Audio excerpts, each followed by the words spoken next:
Separable differential equations. It's the big topic in the AP Calculus free response exam. And they usually give it to, and you know you have one of these problems when you see this, right? When you see a slope or a derivative.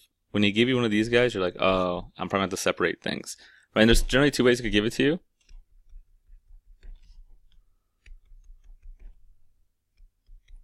Right, they could give it in this way. If you see something like this with just x and y, generally it's going to be a slope field attached to it.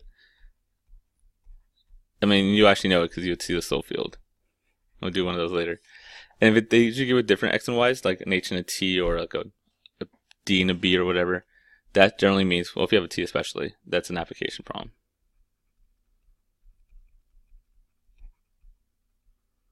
In that case, you probably have to find the second derivative. You're going to say you can find the slope of a tangent line. All the stuff we'll do later. But that's the two ways it kind of goes. In either case, the last question, and most of the time, the last question on these problems is to separate it, to actually do what the section's called, to separate these differential equations. And the process of doing that is pretty straightforward. So step one is you want to separate. So you're going to put the dx on that side. The first thing I do is multiply both sides by dx or dt. And then you want to move the y over. So you want to keep the variables on separate sides.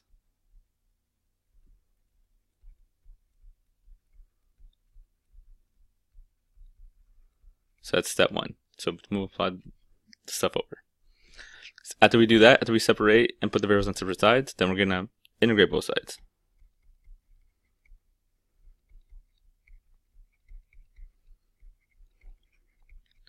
In this case, you're going to get a plus c, because it's going to be an indefinite integral. Add that to the right side. So add to the right-hand side. It's just easier if you do it that way. After you integrate, you just got to see, you got to find that c. So use the given values, They usually give you an initial value to find c. Well, once you find c, you got to rewrite the equation. We got to plug c back in. So after you do that, you can rewrite the equation you found after you integrated it right here with c. And once you do that, there's generally, the whole point is to separate it and then solve a differential. So you're going to have to solve for the dependent variable. Solve for y, or whatever takes care of the y. So like in this case, I would be solving for h. So you always want to solve for the dependent variable. So like over here, the variable on the bottom is called the independent variable. X is always the independent, and y is the dependent. So they're generally going to make you solve for a dependent variable. You want to move the independent variable over, and you're going to solve for the dependent variable at the very end. So that's the process. I'm going to go through one quick one before I actually do an actual example of AP problem. So like right here, let's separate these guys. So first thing I would have to do is multiply by dt. So I'd get dh is equal to negative 1/4 h minus 27 dt. Now notice how the h is on this side and not with the h with its buddy over here on the other side. So I gotta get rid of it.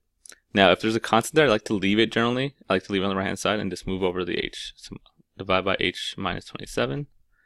I like to keep it separate, lets me see things better.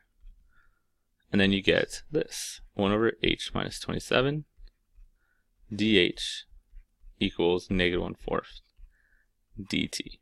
Unless there's only one variable here, that's fine. I have a constant on that side. Even if I didn't have that constant, it would be 1. So I'd still be able to integrate. And then I follow the next step. I integrate both sides. Integral to that side, it's 1 over something, so it's a natural log. H minus 27. On this side, and I have to divide by the derivative of the inside. Lucky for us, the derivative of the inside is just 1. It's a little reverse chain rule. That's a constant, so integral is negative 1/4, and add the t, the variable, plus c. Again, I like to add the plus c on this side. Right, so you've integrated, you add your plus c. The next step, it's just a random problem. I don't have the initial value, but I'll plug values in to find my initial value, to find my c. And then I'll just rewrite it, and then you have to solve for h. And that's how you separate. So let's do some couple examples. So this one's from 2005 AP test. So you can tell, slope field right away. Right, so let's do a couple of problems. They give us that. I already know how to separate it. They give me a slope field, so I'm going to do some slope fields. On the axis provided, sketch a slope field for the given differential at the 12 points.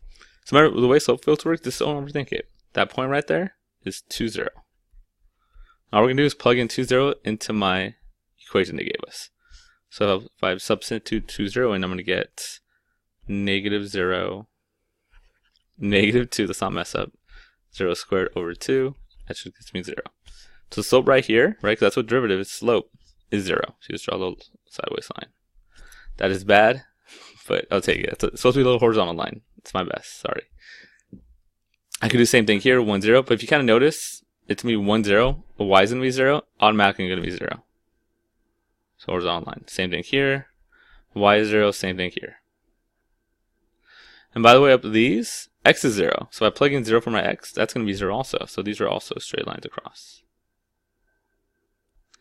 If you would get no solution, like let's say my equation was this, when I plug in x0, I get no value, just leave it blank. So when it's 0, you draw a horizontal line. If it's no solution, you leave it blank. Okay, let's do another point. Let's do this point right here. That is 2, 1. So again, all you do is you're going to substitute 2, 1 into your equation and see what you get. So for 2, 1, I'm going to get negative 2 times 1 squared over 2. I get negative 2 over 2, so negative 1. So I'm going to draw something with a slope of negative 1. The way I do, I just kind of pick a point and go, okay, down 1 over 1. Like, in my head, I try to connect those two, so it's kind of like this. Again, sorry for my bad graph. Anyway, there's that one. It's not easy to write on this thing. And then go to the next one, 2, 2. Plug it in real quick. I get negative 2, cancels out negative. 2 squared is 4, so negative 4. So it's going to be a steeper slope. Again, it doesn't be perfect, but I just got to think, okay, I'm going to go down 4 over 1. So it's going to be kind of like that, like a steep slope. Negative 4. It's a little too steep. Like that. Again, I apologize. You go over here, 1, 1. So you can plug in 1, 1. If you plug in 1, 1, you get negative 1 times 1 squared over 2. I'm going to get negative 1/2. So again, I just think about the slope, like, okay, down 1 over 2. So it's going to be a little bit less steep, but it's going to be kind of like that. Try to connect those points. That wasn't too bad. Over here, 1, 2. Plug it in, 1 for x, 2 for y. I get negative 2. So down 2 over 2. Down 2 over 1. So, like that. Move on to this side, try to do the same thing. This is negative 1, 1. So I'm going to probably have to plug that one. It's a little different. So again, negative 1, 1 squared over 2. So I'm just going to get 1 on that case. No, 1/2, sorry, in that case. So I'm going to go right 1, right 2, and up 1. So it's going to be kind of like that. Hey, that was actually decent. The one right here, negative 1, 2. Try to do the same thing. Negative 1, plug in 2. And you're going to get a slope of 4 over 2, which is just 2. So slope of 2. So over 1, up 2. Try to connect that slope. Something to that effect. And that's my slope field. So let's do B. Write an equation with a line tangent to the graph. That's a question they'd love to ask on the AP exam. So write an equation with a tangent line. So we're going to do that real quickly. So y minus y1, every time I hear that. M minus x1. X1 to give me negative 1. Now, to find the y1, that'll give you somewhere. If you look at the problem, the initial conditions, y negative 1 equals 2. So this is 2. Now I got to find my slope. You have an equation right here. That's the slope. This guy is the slope. The derivative is the slope. So all you're going to do is plug in negative 1, 2 into your slope. Now we actually already did that. Negative 1, 2 was the slope of 4, I think? No, slope of 2. So when you plug in negative 1, 2, you're going to get 2. So that's my slope. And there I go. And again, you don't need to solve it. Just leave it like that and move on. Again, the slope is just the derivative. So plug in your points and see what you get. And now let's get to what we're here for. It's separable differential equation. So it's C. Let me rewrite my equation here. All right, now they want me to solve it. They want me to find a particular solution to the differential equation through this initial condition. And that's separable differential equation. So step 1, multiply both sides by the denominator, dx. Let's separate these guys. These cancel out. Now again, notice how the y squared is on the wrong side. So I'm going to divide both sides by y squared. And I get this.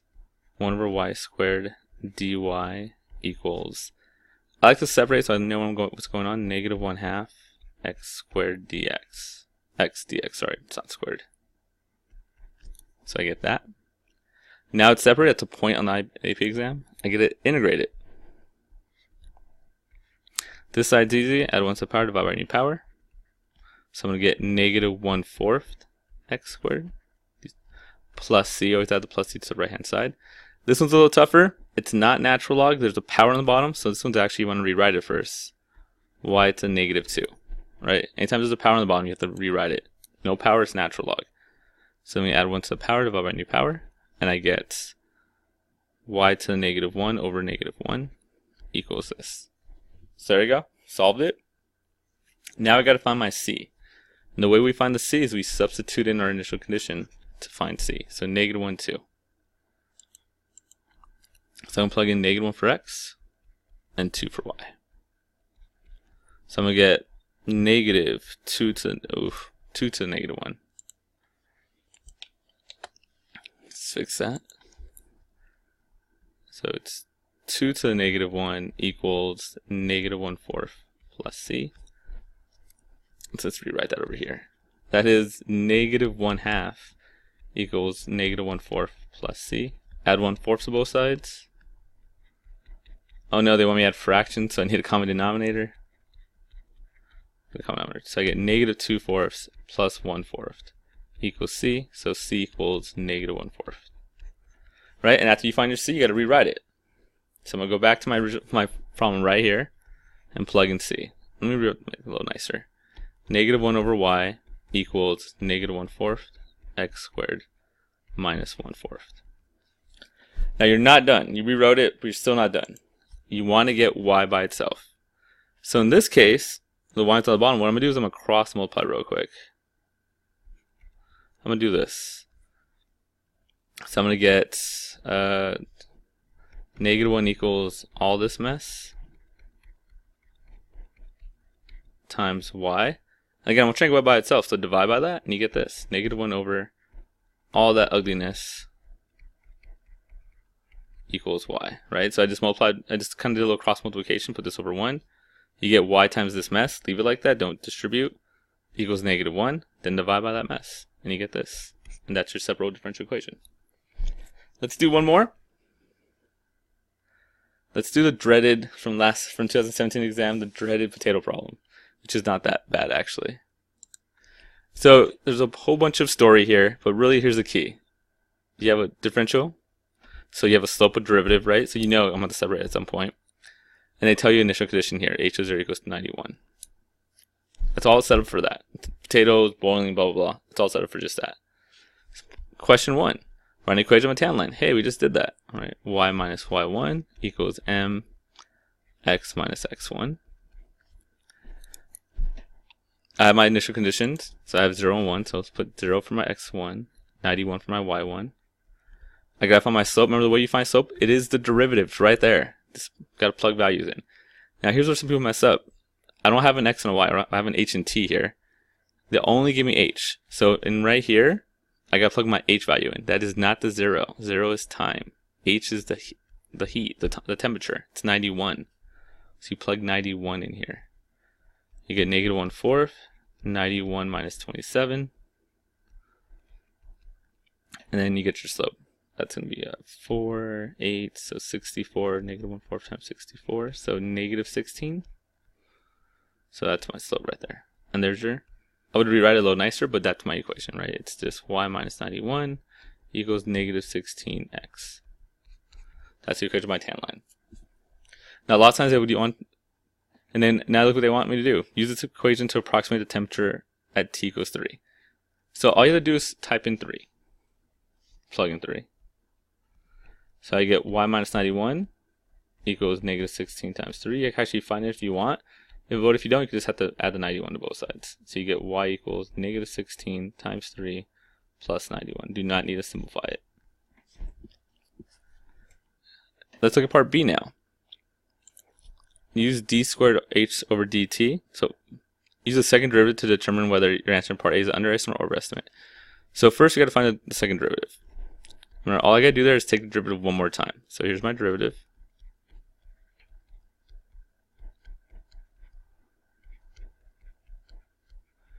And then when we take a derivative one more time. So first thing I would do in this case, when you take a derivative, it's a little bit easier if you distribute. So I get negative 1/4 h minus plus actually 27 over 4. Let's leave it like that. Then we're going to take a derivative. In this case, the derivative of negative 1/4 h is going to be negative 1/4, but the wrong variable, right? The derivative of h is just 1, but the wrong variable, so dh dt. The derivative of that's just a constant, so you get this guy. You're almost done. You can't leave dh dt. You gotta replace that with what dh dt equals, which is the derivative. So you can rewrite it like this: negative 1/4. And instead of dh dt, you go back to what dh dt equals, right there. Plug that guy in. So negative 1/4 h minus 27. And there you go. That's the second derivative. Now they want me to say, I want to know if it's an overestimate or underestimate for time 3.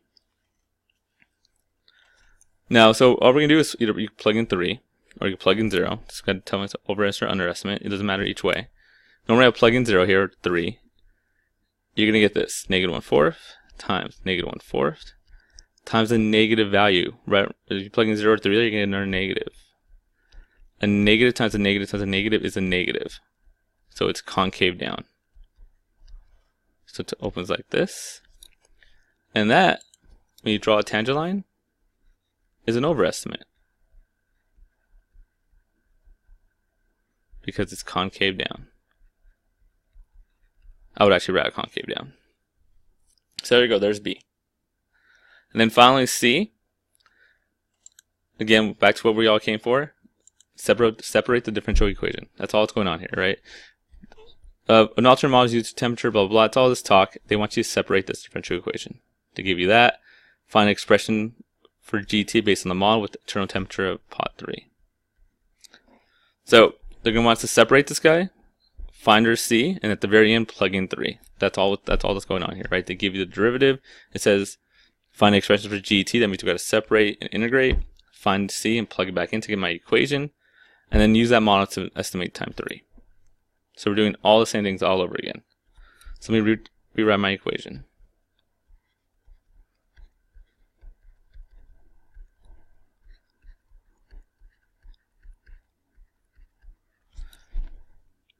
Now I got to separate it, so we do what we did last time, multiply both sides by dt. These cancel out. If you notice here, you do not have, it's only g, so I can move that guy over, so I'm going to divide by g minus 27 to the 1/3 to the 2/3. Divide this side by g minus 27 to the 2/3.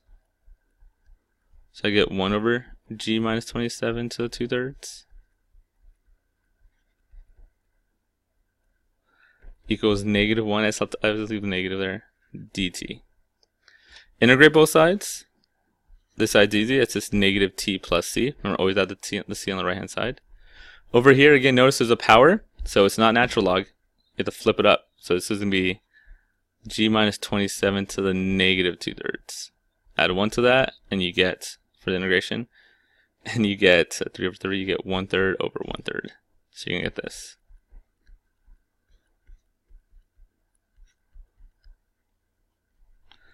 Are also known as 3g minus 27 to the 1/3 equals negative t plus c.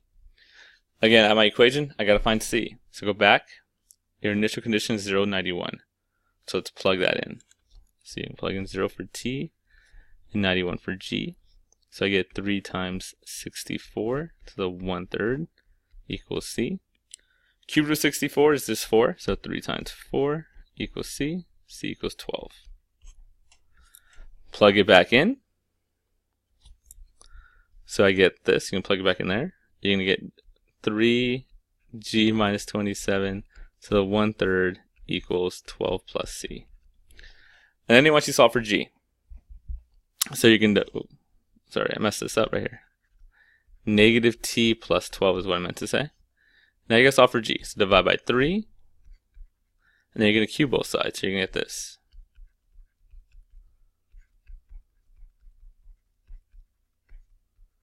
Then you got to add 27. So your g equals this mess. Again, say if you calculus, leave it like that. That is what my g equals. And then the final thing I had to do, one last thing, was substitute t equals 3 to see what that is. So you plug in t equals 3, final thing, and you get -3 plus 12 over 3 to the third plus 27. And again, you do not need to simplify, you just leave it like that.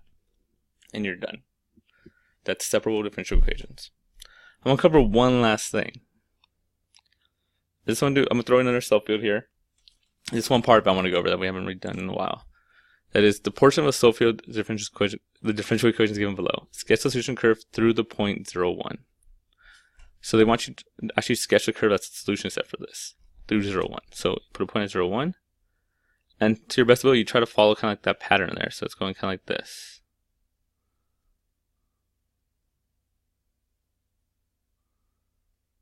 See, this one, this will get a little tough. So you go in here, you go in here. It's going more down, more down. It's starting to turn. Follow it. Again, I'm doing some little pad that's really hard to do, but something to that effect. And there's your solution to the curve. That's the solution to that curve, particular solution. So that's how I do it. You pick that point, just try to go through and follow the lines the best you possible. There's like a certain like flow to it. Anyway, that's it.